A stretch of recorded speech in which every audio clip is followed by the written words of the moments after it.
आज नई व्याख्या के आलोच्य विषय है ममता। इसी कहानीकार है जयशंकर प्रसाद, जिनके जन्म 1899 1889 जन्मस्थान काशी, उत्तर प्रदेश के काशी शहर में हुआ था। वो अपने पार्थिव शरीर का त्याग 1937 में किया था। वो छायावादी युग के कवि कहा जाता है, जो साहित्य के आधार पर युग को वर्णन किया है। इसी तरह छायावादी युग के कवि है जयशंकर प्रसाद।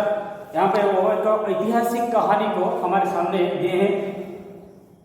ममता वो एक ऐतिहासिक चरित्र है, उनके बारे में वो वर्णन किए हैं। ममता है राजपूत की एक युवती, जो बाद में एक रानी बनी और वो अपने जीवन को कैसे बिताए वो कैसे वर्णन किए हैं वहाँ। रोहतास दुर्ग के प्रकोष्ठ में बैठी हुई युवती ममता श्रवण के तीक्ष्ण गंभीर प्रभाव को देख रही थी। किसी प्रकोष्ठ में बैठा था ममता? रोहतास दुर्ग में। वो बैठकर क्या करता था? ये दुर्ग के पास जो नदी बहती है श्रवण, इसी नदी को जो प्रवाह स्रोत चलता है उसको वो ध्यान पूर्वक देख रही थी। ममता विधवा थी। वो बड़े दुख की बात है, ब्राह्मण कन्या, और विवाह के कुछ दिन के बाद अपने राजा, अपने सम्राट को वो खो बैठे। उसका यौवन श्रवण के समान ही उमड़ रही थी। उनका यौवन में पहुंच गए हैं, वो नए विवाह किए हैं। उनके बाद क्या हुआ? उनका जो राजा है वो चल बसे। उमड़ना मतलब चलना, बह चलना। उमड़ना का अर्थ क्या है? बह चलना। नदी या झरना जो चलता है उसे कहते हैं बह चलना। इसी तरह उनका जो यौवन का प्रभाव बह रही थी। मन में वेदना, मस्तक में आंधी, आंखों में पानी की बरसात लिए वो सुख के कंटक शहर में विकल थी। मन में क्या था? वेदना था, दुख, दर्द था। मस्तक में आंधी, मस्तक में चारों तरफ तूफान जैसे घिरे हुए थे। आंखों में पानी की बरसात, आंसू की पानी, दुख दर्द की पानी आंखों में आ रही थी। और वो सुख के कंटक शहर में विकल थी। वो सुख चैन पाने के लिए कंटे के बिछने पर, सेज पर वो जैसे सोए रहे थे। अपने राज्य को कैसे संभाले और अपने उत्तराधिकारी को ये शत्रुओं के से कैसे बचाकर अपने राज्य को संभाले, वो चिंता उनके मन में था। और रोहतास दुर्गपति की मंत्री चूड़ामणि की अकेली दुहिता थी। उनका पिता कौन थे? इस रोहतास दुर्ग की मंत्री थी, चूड़ामणि उनका नाम है। वो अकेली इकलौती। फिर उसके लिए कुछ अभाव का होना असंभव था, परंतु विधवा थी। सब कुछ था। उनके पिता इतने उच्च आसन पर थे, परंतु उनके जीवन में जो सबसे ज्यादा जरूरत है वो नहीं था। उनके पति खो बैठे थे। हिंदू विधवा संसार में सबसे तुच्छ निराश्रित प्राणी है, तो विडंबन का कहाँ अंत था? उस समय विधवा ब्राह्मणी को लोग हीन चक्षु में देखते हैं। लोग समझते थे उनका देखना क्या है? अच्छा नहीं, अमंगल है, अकल्याण है। चूड़ामणि ने चुपचाप उस प्रकोष्ठ में प्रवेश किया। ऐसे दुख दर्द में भरे हुए ममता ने वहां पे बैठी थी। उसी समय उनके पिताजी ने पहुंचे। श्रवण के प्रभाव में वो अपना जीवन मिलाने में बेसुध थी। वो जो ममता ने क्या कर रहा था? इतने सारे सोच में डूबकर वो नदी की तरफ देख रही थी। वो खोए बैठे थे, वो पता नहीं था वो वहां पे बैठी है। पिता का आना न जान सके, इतने भावुक हो गई थी, वो जान नहीं पाया अपने बेटा कब आ पहुंचे। चूड़ामणि व्यथित हो गए। अपने पुत्री के इस अवस्था को देखकर वो चिंतित हो गए, वो भी दुखी हुए। स्नेहपालित पुत्री के लिए क्या करे? वो स्थिर न कर सकते थे।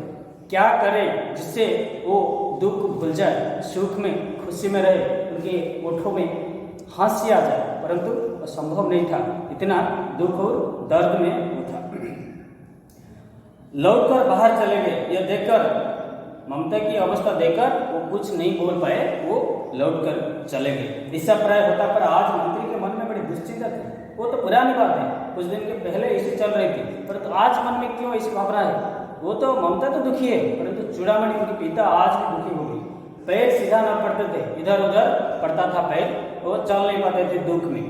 एक पहर रात बीत जाने पर फिर वो ममता के पास आई। ऐसे वो बैठा है। एक पहर कितने समय? 3 घंटा। 6 से नहीं, पहला पहर 9 से 12, 12 से 3, 3 से 4, दिन 4 पर है, रात भी 4 पर रहता है। और रात का पहला पर बीत गया, मतलब 9 बजे बाद। उस समय उनके पीछे 10 सेवक चांदी के बड़े थालों में कुछ लिए खड़े थे। उस समय क्या था?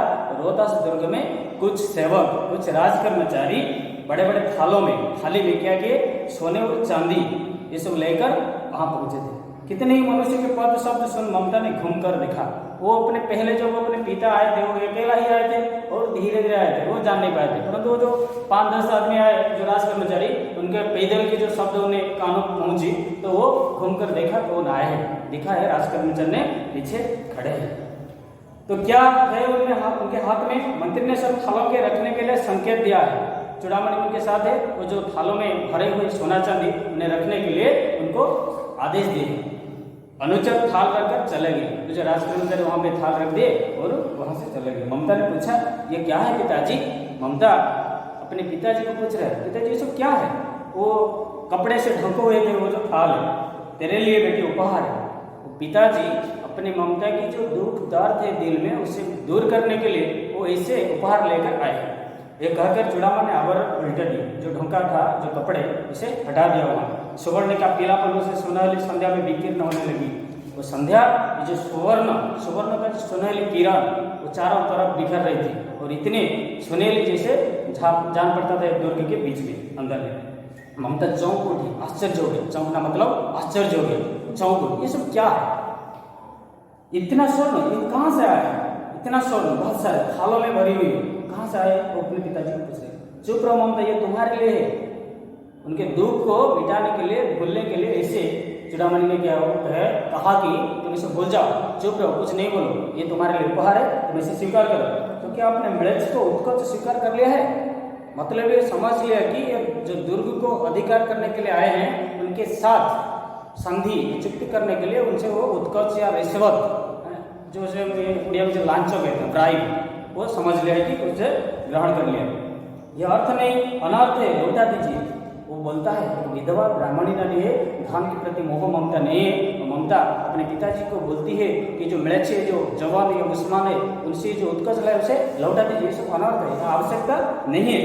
पिताजी हम लोग ब्राह्मण है, इतना सोना लेकर क्या करेंगे? ब्राह्मण लोगों की इतना लोभ नहीं रहना चाहिए, फिर हम राजवंश के अधिकारी। इस पतनमुख प्राचीन सामंत वंश का अंत समीप है। बेटी किसी भी दिन शेरशाह रोहतास पर अधिकार कर सकता है। वो सोचता है कि जो रोहतास दुर्ग को उस समय मुगल का शासक जो था शेरशाह, इतिहास में हम पढ़े होंगे, शेरशाह अकबर शाहजहां ये जो सब है शेरशाह, वो कभी भी आकर रोहतास दुर्ग को अपना कब्ज में कर लेंगे। उस दिन मंत्री तो न रहेगा तो आपके लिए बेटी, उस समय मेरा मंत्री पद नहीं रहेगा और तुम कैसे अपने जीवन बिताओगे? इसलिए जो हमारा भविष्य कैसे अच्छी तरह गुजारे, इसलिए आज से ये सब अपना पास रख लेना। हे भगवान, तो आपके लिए विपद के लिए इतना आयोजन? वो तो विपद है, उस समय जिएंगे या मरेंगे तो पता नहीं है, फिर आज से इतना आयोजन क्यों करें? हमारे विपद आने के बाद हम कैसे अपना जीवन को संभालेंगे, आज से योजना करें। जैसे नहीं, परमपिता की इच्छा के विरुद्ध इतना साहस है। जो भगवान नहीं चाहे तो कुछ भी नहीं हो सकता, तो भगवान चाहे तो हो जाएगा। तो इसलिए हम क्यों इतना योजना करें? हमारे जो विपद आए, मुसीबत आए, उसी समय हम कैसे अपने जीवन को गुजारे, उसके लिए हम क्या करें? आज से इसने संग्रह कर लेंगे। नहीं, क्या कोई हिंदू भूपृष्ठ पर न बच्चा रह जाएगा जो ब्राह्मण को 2 मुट्ठी अन्न दे सके?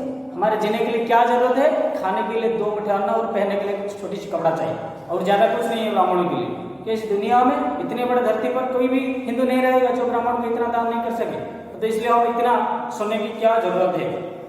असंभव है, ये सब मैं स्वीकार कर नहीं सकूं। ठहर दीजिए, लौटा दीजिए। पिताजी के कांप रही उसकी चमक आंखों को अंधा बना रही है। जो सोना को हम देखकर हम लालच में आकर उसे अपना लेने के लिए कोशिश करते हैं, परंतु ममता उस समय उन्हें कह रहा है कि ये आंखों में मुझे अंधा कर रहा है। ये जो सुवर्ण, ये सोने का जो पीलापन है वो मुझे अच्छी दिखाई नहीं पड़ते, उसे जल्दी से जल्दी यहाँ से हटा लीजिए। मूर्ख है कहकर चूड़ामणि चले गए। वो अपने बेटी ममता को कहती है कि इतने सारे सुविधा सुजोग धन आ चुका था, परंतु उसे सब अपने पैरों से टकरा दिया, इसलिए वो कहा है मूर्ख है। दूसरे दिन जब डोलियों का कांता भीतर आ रहा था, ब्राह्मण मंत्री चूड़ामणि का हृदय धक धक करने लगा। दूसरे दिन की आवाज रोहतास दुर्ग के अंदर बैठा है मंत्री चूड़ामणि और ममता भी है। उस समय दिखा कि जो डोली मतलब जो सवारी, जिसमें उस समय जो पालिकी कहते हैं, वहाँ पे रानी और जब विवाह शादी के समय, अभी तो गाड़ी में चलते हैं, परंतु पहले जो जमाना था उस समय पालिकी में चलते थे। इसी तरह उस समय जो राजा रानी सम्राट साम्राज्य आते हैं वो क्या करते हैं, उस पालिकी डोली में आते हैं। डोली का तांता मतलब लंबी लाइन है, वो भीतर आ रहा था। ब्राह्मण मंत्री चूड़ामणि का हृदय धक धक करने लगा। वो सोचा कि कोई जवान का या मुगलों का या मुसलमान पठानों का ये कोई चाल हो सकता है। वो अपने को न रख सका, उसने जाकर रोहतास दुर्ग के तोरण पर डोलियों का आवरण खुलवाना चाहा, रुक गया। और इसमें क्या है उसे देखने के लिए वहां पे जो आवरण जो ढक्कन पड़ा था उसे हटाने के लिए कोशिश की। पठानों ने कहा ये महिलाओं का अपमान करना है, इनमें हमारे महिला जा रहे हैं, इसे उठाकर देखना यह अपमान है। बात बढ़ गई, तलवार खींची, ब्राह्मण मंत्री भी मारा गया और राजा रानी तथा कोष सब छली शेरशाह के हाथ पड़े निकल गई ममता।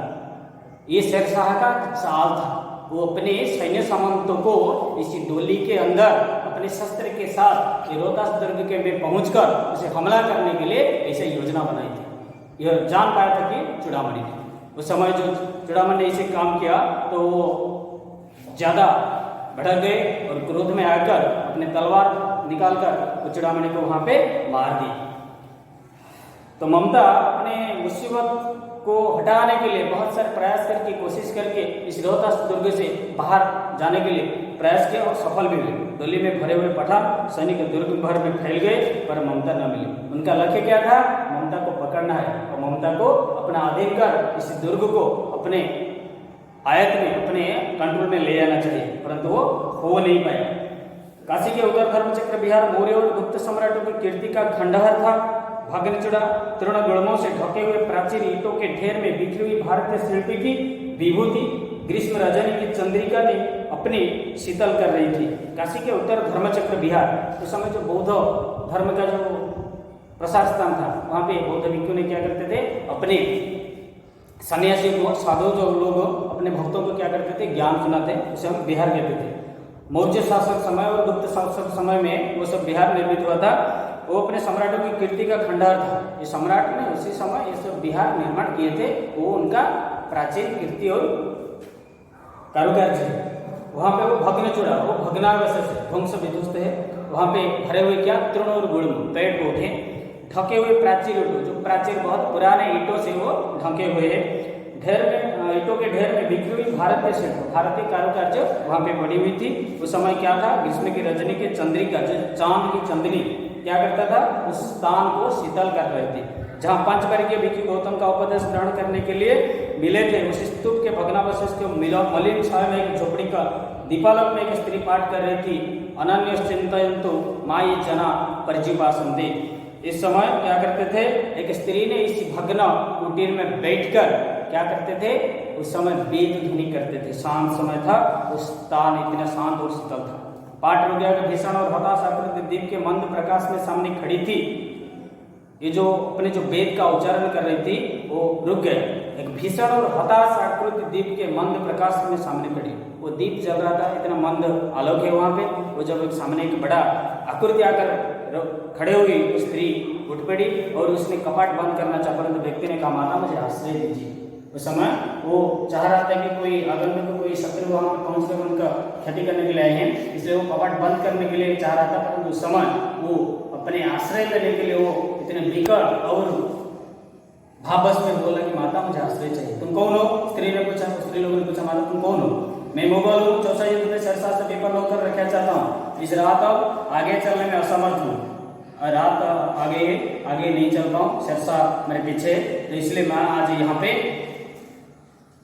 आश्रय लेने के लिए तैयार हूँ। क्या शेरशाह से? स्त्री ने अपने होंठ काट ली। शेरशाह से रक्षा के लिए तुम यहाँ पे रहोगे?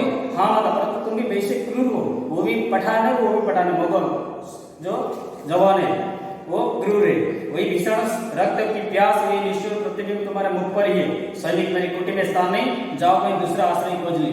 वो स्त्री ने कहा कि तुम भी इसी जाति के हो, तुम भी रक्षा या आश्रय की पात्र नहीं हो, तुम यहाँ से चले जाओ, परंतु तुम भी वैसे क्रूर हो। गला सूख रहा, साथी छूट गए, वस्त्र गिर पड़ा है। पानी पीने के लिए वो भय में क्या कर रहा था, अपनी गला सूख रही थी, पीने के लिए कुछ चाह रहा था। असो नीचे गिर गई, अपने साथी से मारे गए, कहाँ भी भाग गए। इतना थका हुआ हूँ, इतना कहते हो व्यक्ति धाम से बैठ गया, धड़ाक से नीचे बैठ गया। जाने के लिए उनके पैर में साहस या शक्ति नहीं था और उसके सामने ब्रह्मांड घूमने लगा। स्त्री ने सोचा ये विपत्ति कहाँ से आई, उसने जल दिया, मुगल के प्राणों की रक्षा हुई। वो सोचने लगी इसके साथ क्या हुआ, वो अपने प्राण बचाने के लिए कोशिश की और सोचने लगा कि ऐसे आज रात में उसे यहाँ पे आश्रय दी। सब इधर भी दया के पात्र नहीं, मेरे पिता का पाप करने वाले आतताई घृणा से उसका मन विरक्त हो गया।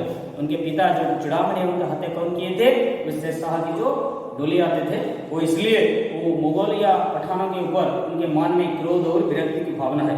सुस्त होकर मुगल ने कहा, माता तो फिर मैं चला जाऊं। वो दुख और कष्ट में बोल रहा था, क्या माता मैं आश्रय न लेकर यहाँ चला जाऊं। स्त्री विचार कर रही थी, मैं ब्राह्मण हूँ, मुझे तो अपना धर्म और अतिथि देव की उपासना का पालन करना चाहिए, परंतु यहाँ नहीं, ये सब विधर्मी दया के पात्र नहीं, परंतु ये दया तो नहीं, कर्तव्य करना है। ये सोच लिया, उसे दया दिखाना नहीं। जो ब्राह्मणी का कर्तव्य क्या है, अतिथि देवो भव, अतिथि की सेवा करना, उसे आश्रय देना और उसे संभालना है, यह ब्राह्मण का कर्तव्य है। तो उसके प्रति दया दिखाना ये नहीं बात है। इसे सोचकर उन्हें वहां पे रहने के लिए दी। एक ही तो जगह है, रात में कैसे उन्हें वहां पे छोड़कर वो चला गए और एक गुल्म के पास रात में विश्राम करने के लिए। आज इस तक, इसके बाद हम आगे चलेंगे।